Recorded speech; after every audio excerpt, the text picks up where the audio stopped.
আলহামদুলিল্লাহ আসসালাতু ওয়াসসালামু আলা রাসূলিল্লাহ। আমাদের তখতি নাম্বার 26 চলছিল, যার মধ্যে আমাদের এই পেজের ইহদিনাস সিরাতাল মুস্তাকিম এই এতটা পর্যন্ত পড়ানো হয়ে গেছে। আজকে আমরা এখান থেকে পড়া শুরু করব। পেজ নাম্বার হচ্ছে 47।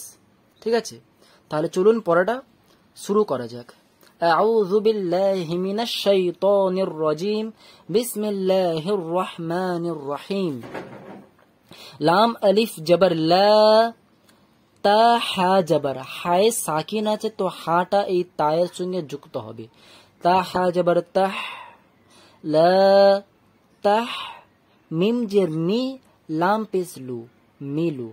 লা তাহ মিলু, লা তাহ মিলু। র জা জের রিজ, কফ জবর ক, রিজ ক। হা এটা হা, ঠিক আছে। হা আলিফ জবর হা, রিজ ক হা। লা তাহমিলু রিজ ক হা। এতটা পড়লাম। এটা দুটো ওয়াকফের দুটো চিহ্ন আসলো। আপনারা যদি এই ওয়াকফের কায়দা না জানেন, অথবা আমার ওয়াকফের কায়দা যেটা আমি পড়ে দিয়েছি তখতি নাম্বার 27, যদি সেই ভিডিওটা না জানেন তাহলে সেটা দেখে নেবেন। ঠিক আছে, যদি আপনারা এই কায়দা জানেন তাহলে তো অসুবিধা নেই, যদি না জানেন তাহলে আমার ভিডিও করা আছে তখতি নাম্বার 27। আমার প্লেলিস্টে সমস্ত তখতির লিঙ্ক আছে, আপনারা সেখান থেকে তখতি নাম্বার 27 যান। ঠিক আছে, সেখানে ওয়াকফের কায়দা আছে, তো সেখান থেকে যদি না জানেন দেখে নেবেন। তো এখানে দুটো চিহ্ন আসলো, সদ লামিয়া জাকফ। সদ লামিয়াও আসলো, জাকফও আসলো। সদ লামিয়া আমি বলেছিলাম লাম আলিফ যদি আসে, মানে এটা হচ্ছে ওয়াকফের চিহ্ন। ওয়াকফ মানে হচ্ছে থামা, তো এটা থামার চিহ্ন, এইসবকে বলা হয় ওয়াকফের চিহ্ন। তো লাম আলিফ যখন আসবে, এখানে তো লাম আলিফ নেই, এমনি বলছি লাম আলিফ আসলে থামা যাবেই না, একদম যুক্ত করে পড়তে হবে। আর মিম থাকলে থামতেই হবে। বাট আমি সুবিধার জন্য এইভাবে পড়েছিলাম যে এই লাম আলিফ থাকলে থামা যাবে না, মিম থাকলে থামতে হবে। এছাড়া বাকি সমস্ত চিহ্নতে আপনারা থামতেও পারেন, যুক্তও করতে পারেন। এখানে দেখুন জা কফ আছে, সদলামি আছে, তো দুটোতে সেম কাজ ধরে নিচ্ছি, থামতেও পারেন, যুক্তও করতে পারেন। তো সুতরাং আপনারা এখানে থামতেও পারেন অথবা টানাও পড়ে যেতে পারেন। আমি একবার থেমে পড়িয়ে দেখাবো, একবার যুক্ত করে পড়িয়ে দেখাবো। আগে আমি থেমে পড়িয়ে দেখাচ্ছি, ঠিক আছে। লা তাহমিলু, র জা জের রিজ, কফ জবর ক, হা আলিফ জবর হা, রিজ ক হা। হলো। তো এবার থামছি মানে কি, থামার কায়দাও ফলো করতে হবে। অর্থাৎ আয়াতের যে কায়দা ফলো করি আমরা, আয়াতের যে কায়দা ফলো করি, থামারও সেই কায়দা ফলো করব। ঠিক আছে।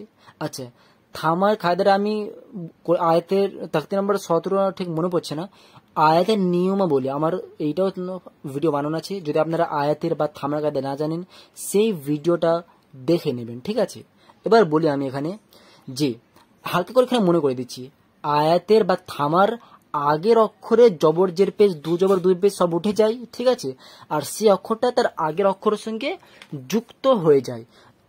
এক্সাম্পল স্বরূপ এখানে দেখুন, আয়াতের আগে মিম আছে, মিমের জবরটা উঠে গেছিল আর মিমটা তার আগের সঙ্গে যুক্ত হয়ে গেছিল। কফ ইয়াজের কই ছিল, কই এটা বলে মিম যুক্ত হয়ে গেছিল, কিম। ঠিক আছে, তো এটা হচ্ছে কায়দা থামার জায়গায়, যে লাস্ট অক্ষরে সব উঠে যায় আর সে অক্ষরটা তার আগের সঙ্গে যুক্ত হয়ে যায়।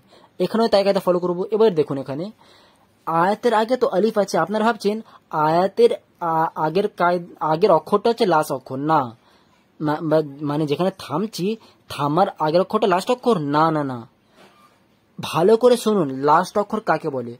লাস্ট অক্ষর তাকে বলে যেখানে প্রথম কিছু একটা আছে, জবর জের পেশ হোক, দু জবর দু জের দু পেশ হোক, খারে জবর খারেজের উল্টো পেশ হোক, সাকিন বা তাসদীদও হোক, ঠিক আছে, কিছুও থাকুক, তাকে বলা হয় লাস্ট অক্ষর। আলিফে বলুন, আলিফে কিচ্ছু আছে? আলিফে তো কিচ্ছু নেই, কিচ্ছুও নেই। সাকিন হতো তাহলে মানতাম, তাসদীদ হতো তবুও মানতাম, আলিফে কিচ্ছু নেই, তাহলে এর আগের অক্ষর আলিফ এটা বলা যাবে না। থামার কায়দা ফলো করার সময় এর আগের অক্ষর আলিফ এটা বলা যাবে না। আলিফের আগে কি আছে? আলিফের আগে হা আছে, হায় কিছু একটা আছে, হ্যাঁ হায় কিছু একটা, মানে জবর আছে, কিছু একটা আছে। এর মানে এই থামার আগের অক্ষর কাকে বলা হবে? আলিফকে নয়। এই থামার এই ওয়াকফ চিহ্নের আগের অক্ষর বলা হবে হা কে। মনে রাখবেন কথাটা, ঠিক আছে। এখানে দেখুন আয়াতের আগের অক্ষর মিম ছিল, মিমে কিছু একটা ছিল, তাই জন্য এটা হচ্ছে লাস্ট অক্ষর। এই আয়াতের আগের অক্ষর ইয়া ছিল, ইয়ায় কিছু একটা আছে, সাকিন আছে, কিছু একটা আছে, তো ইয়া হচ্ছে লাস্ট অক্ষর। আলিফে তো কিচ্ছু নেই, তো এই আলিফ লাস্ট অক্ষর নয়। আলিফ আগে হা আছে, হায় কিছু একটা আছে, এর মানে লাস্ট অক্ষরটা হলো কি, হা হলো। এবার একটা কায়দা আমি 8 এক্সট্রা কায়দা বলেছিলাম আয়াতের কায়দায়, আজকে আবার মনে করে দিচ্ছি। লাস্ট অক্ষর হা, তো লাস্ট অক্ষর হচ্ছে হা। লাস্ট অক্ষরের পরে যদি আলিফ বা ইয়া বা ওয়াও চলে আসে তাহলে সেখানে এক আলিফ টান যাবে জবরের দিকে। ফের বলে দিচ্ছি, লাস্ট অক্ষরের হা, এটা প্রমাণিত হয়ে গেল তো কি করে হয় এটা বুঝতে পারলেন। লাস্ট অক্ষরের পরে যদি আলিফ বা ইয়া অথবা ওয়াও আসবে তখন এই লাস্ট অক্ষরে জবরের দিকে এক আলিফ টান যাবে, অর্থাৎ হা যাবার কি হয়, হা হয়, তো হা বলে এক আলিফ টান দেবো, হা এই এক আলিফ টান দেবো, ঠিক আছে। এটা হচ্ছে কায়দা। তো রিজকহা, এবার এখান থেকে পড়ি, লা তাহমিলু রিজকহা, লা তাহমিলু রিজকহা। তারপরে আলিফ না, একে হামজা বলি, আলিফ বলতে পারেন, অ্যাকচুয়ালি একে হামজা বলা উচিত, আলিফও বলতে পারেন সুবিধার জন্য আপনাদের, না তো অ্যাকচুয়ালি কি আলিফ হামজা বলা উচিত। হামজা লাম জবর আল, লাম খারা জবর লা নয় ল হবে, কারণ আমি এটা আল্লাহ কথার কায়দা, এটা আমি আগে পড়ে ফেলেছি। আল্লাহ কথার লাম, ঠিক আছে, যার সঙ্গে যুক্ত হচ্ছে সেখানে জবর বা পেশ হলে ল হবে, এখানে জের হলে লা হবে, যার সঙ্গে যুক্ত হচ্ছে সেখানে। তো এই লামটা এখন আলিফের সঙ্গে যুক্ত হচ্ছে আর আলিফের জবর আছে, তো এটা ল হবে। আলিফ লাম জবর আল, লাম খারা জবর ল, আল্লাহ হাফেজ হু, আল্লাহু, ইয়া র জবর ইয়ার, জা পেশ জু, ইয়ার জু, কফ পেশ কু, ইয়ার জুকু, হা আলিফ জবর হা। আচ্ছা এখানে দেখুন, এখানে যেভাবে কায়দা ফলো হয়েছে এখানেও সেম ভাবেই কায়দা ফলো হবে। কি হবে, আয়াতের আগের অক্ষর আলিফ নয়, আয়াতের আগের অক্ষর হা আছে, তো হায়ের দেখুন আমি লিখব এটা, তাহলে এটা লাস্ট অক্ষর, হাটা লাস্ট অক্ষর, যেহেতু আগের আয়াতের আগের অক্ষর হা আছে, হায় জবরের পেশ প্রথম কিছু একটা আছে, তো লাস্ট অক্ষর হচ্ছে হা। তো লাস্ট অক্ষরের পরে আলিফ থাকলে বা ওয়াও থাকলে বা ইয়া থাকলে যাই থাকুক না কেন, এই হায়ের জবরের দিকে এক আলিফ টান যাবে, তো হা যাবার হা হয়, তো হা এক আলিফ জবরের দিকে টান যাবে।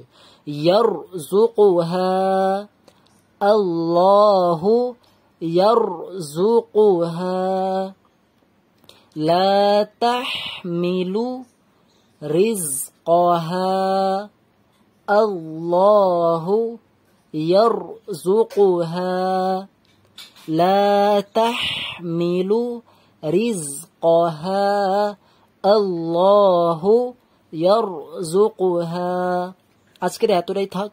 এবার আমি বলেছিলাম যে এখানে আমি থামার কায়দা ফলো করলাম, যুক্ত করে কায়দা আমি পড়াবো না, কারণ এখানে যুক্ত করে পড়লে একটু আলাদাভাবে পড়তে হবে, একটা আলাদা একটা কায়দা আছে, একটু এখন সেটা বলা যাবে না, ঠিক আছে, এখন সেটা অ্যাডভান্স কায়দার মধ্যে পড়ে আছে, এখন আমি সেটা বলবো না, তো ঠিক আছে। তো আপনার নর্মালি এখানে থেমে যাবেন, ঠিক আছে, মানে যখন থামার সুযোগ পাবেন তো নর্মালি থেমে যাবেন, ঠিক আছে, নাও থামতে পারেন, কোনো এটা খুবই কম আছে, ঠিক আছে।